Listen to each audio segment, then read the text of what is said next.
As I get ready to retire, we're inviting some special guests on to join us on Wisconsin tonight.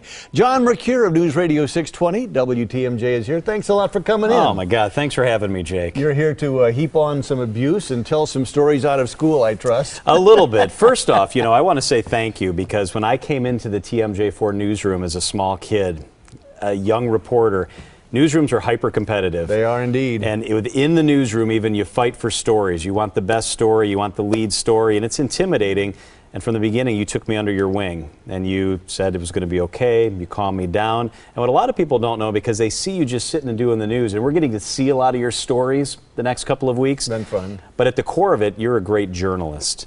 And that was a lot of help as a young reporter. You were able to help me learn how to tell better stories. And because of that, be a better person. And that's at the core when I think of Mike Jacobs, of who you are. Well, thank you so much. And that's kind of what I see as my role here. It really goes into what goes on in the newsroom and helping young reporters get to be better, because that serves the viewer's interest. But it's not like that everywhere. It's not like that everywhere. So that's a tribute to you. Another thing I'm going to always think of when I think of Mike Jacobs, you are the guy that cannot stand for there to be one piece of litter on the floor, a string from a suit coat on the floor. You will bend over and you will pick it up. That comes from my dad. We were campers when we were kids, and his motto was always, leave a place neater than you found it. And it's also, I think, just part of being a good neighbor. So, I don't know, it drives my wife nuts, but I'm always picking up litter on the streets in the neighborhood, out in the parking lot, in the building. So we used to have live plants in the newsroom. Yeah. Back before, in the glory days, we had live plants in the newsroom. And if there was one leaf that the tip of it was starting to turn brown, Mike Jacobs would be the guy there to pick off that leaf and fluff up the plant and make sure that everything looked as good as it could. Or if we were sitting on the set, you were the guy that would dust off everybody's coat and make sure we all looked as good as possible. It's just the way I'm wired, part of my DNA, I'm afraid. And it tends to move into your real life too. You're the guy also that sweeps out the intersections in the middle of the winter where you live so the people in the wheelchairs can get through where the sidewalk is cut out.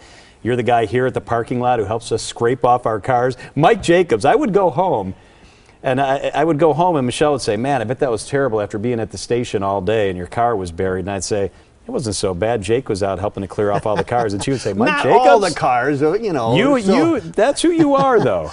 Well, it's just part of being a good neighbor and a good co-worker and a good friend, I think. What are you going to miss the most? I'm going to miss covering breaking news. I'm going to miss the people I work with. I'm going to miss getting an opportunity to interview people who've done extraordinary things in their lives. Honestly, that has been one of my greatest joys you see something, you want to know more about it, and you dig into it, and then you can share all that information with the viewers. And that's really what I have loved doing for all of these years, and why I got into the business in the first place, frankly. One of the things I learned from you was whether you're covering the Pope or Brett Favre, or whether you're covering a couple in Oak Creek that just maybe is dealing with a devastating fire, all those stories matter, and you tell all those stories with the same passion, and I think that's something a lot of young journalists can learn. It's a great gift that I have been given, and that is the opportunity to get out and meet these people and share their stories with our viewers, and every day I love coming to work. I'm going to miss all of that, but I'll have a little free time and find a way. Yeah, what are you most looking forward to?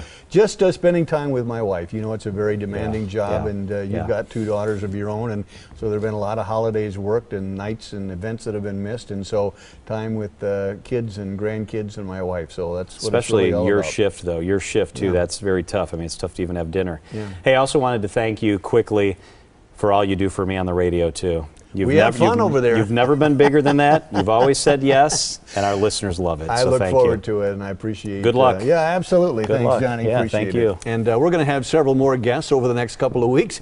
We put all these interviews on our website, tmj4.com/Mike Jacobs. And then